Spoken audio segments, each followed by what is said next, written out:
So this is the pedicure that we're going to be working on today. We're going to be doing a blue with some really cute little flowers over here. If you are interested in getting this look, then stay tuned. So as a first step, I decided to show you all the things that we would need to get this started. So I'm just going to pan around so you can see the things that I used during this pedicure.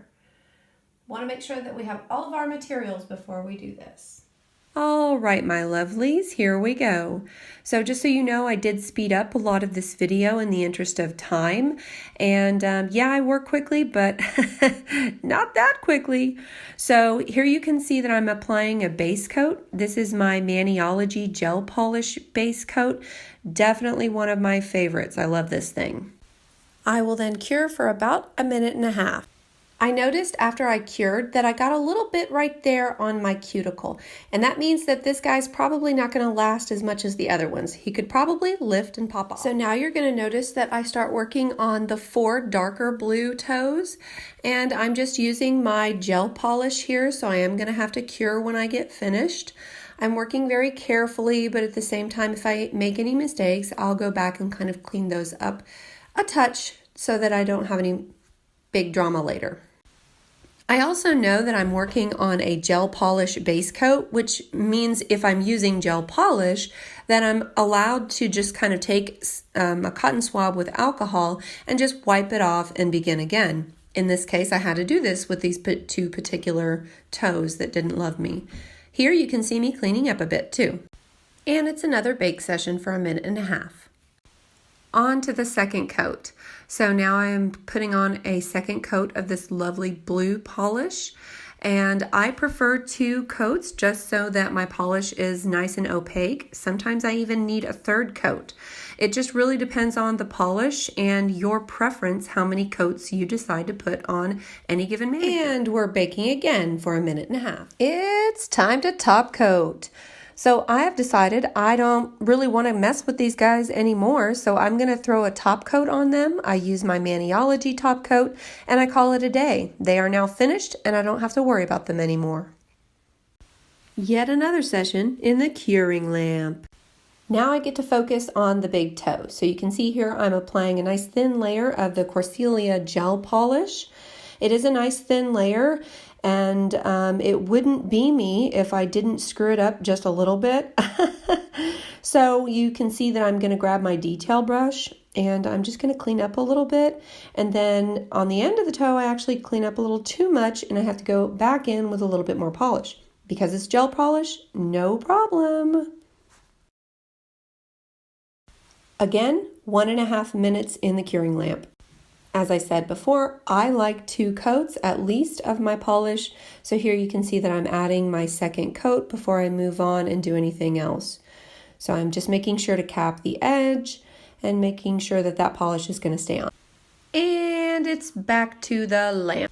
Now we get to the heart of the design. So you'll see that I'll be taking this blue cover off of my stamping plate, and I'll make sure to put my cotton round underneath so that I can clean up my mess easily. I'm using my Maniology black, and I will be covering about half of the image. Once I do that, I will make sure to scrape it off, and as soon as I scrape it off, I've got my stamper in my hand ready to go. I blot the image on, and I decide, yep, that looks pretty good. Now I'm going to be using a technique called reverse stamping, which means I'm actually going to paint on the stamper head after I've done that black stamp. So I've placed a little bit of this really dark purple color on my silicone mat. Again, another great use for that silicone mat. And you can see that I'm just taking a tiny little bit with my detail brush and I'm putting it in the very center of my flowers. Now remember, this is a stamping polish, so it dries rather quickly. I need to work kind of swiftly, but I'm also making sure that I'm very precise because I don't want to have to stamp this thing again. I want to do a good job and make sure that I get all of them in there. I will probably be using all of this stamp, so I'm going to go ahead and make sure that I color in the whole stamp. I am now finished with my purple color, so I go ahead and take it off of my mat. Another great reason for this mat.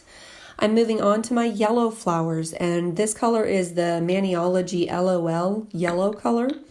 And I will now take time to painstakingly paint every single petal on the flowers that I want to be yellow.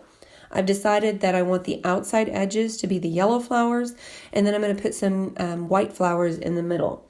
So this is kind of time consuming, but it's well worth it. And this is how a lot of people will get multiple colors on an image. It's this design or this technique called reverse stamping, where you paint all the colors you want on the back side of this image.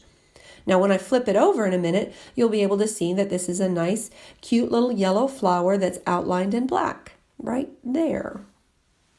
As you can see, I have finished up with my yellow flowers. So now I'm going to remove the yellow from my mat. Another awesome reason for this mat. I just wiped it away with some acetone. And then you can see I put a little dab of white on my mat. That is the BAM White from Maniology. And now I'm going to start painting all of my white flowers. Now, as I go, you can see once again that I'm taking the time to painstakingly paint every single petal. But now I'm getting a little bit more careful about how I'm doing it. I'm turning it over to make sure it looks good after every flower. I'm being very detailed, making sure I'm not screwing this up. If I screw up at this particular point, that means I've got to start the whole stamping process again. I don't want to do that, so I'm just making sure to be very careful about getting everything detailed, putting all of my flower petals in, making sure after I finish each flower that it looks amazeballs. Now, this stamping technique, the reverse stamping technique, is a great way for you to make sure that you can get that extra pop of color where you need it. It's a nice thing that you can do to add to any manicure or any stamp that you want to do. Now, once I finish up with this guy, I'm going to do my last flower. I need to let this sit for probably 10 minutes to make sure it's absolutely dry before I stamp it. Oh, it is so hard to wait those 10 minutes. But once I have waited patiently those 10 minutes, I can then stamp onto my big toe. Now, I'm going to help it out a little bit with foil glue. I will brush this particular foil glue. It's by Essence. I'll brush it on and I'll wait about 15 to 30 seconds. Now, after that time, the foil glue will get nice and sticky and it'll help the stamp come off of that stamper head. So I do love this clear stamper because it's going to allow me to see exactly where I want to position this particular stamp. I make my move and oh my gosh, here's the scary part. I roll on the stamp, make sure it gets off, and then ta-da! There she is. I cleaned up around the edges, so now I don't have any excess on the outside edges. And here I am applying my Maniology Top Gel Polish Coat. And then it's time for another baking session. Yet another minute and a half. Here we have it, the final pedicure with a nice shiny top coat. I just absolutely love these reversed stamped daisies on this beautiful field of blue. Oh, it makes my heart go boom, boom, y'all. Okay, so I'm going to add some cuticle oil to kind of finish up things, and then I'm ready to hit the road. And I do hope that you guys follow me on Instagram at Groove Mama if you need some inspiration. And until we meet again, I do hope that you decorate every nail you got.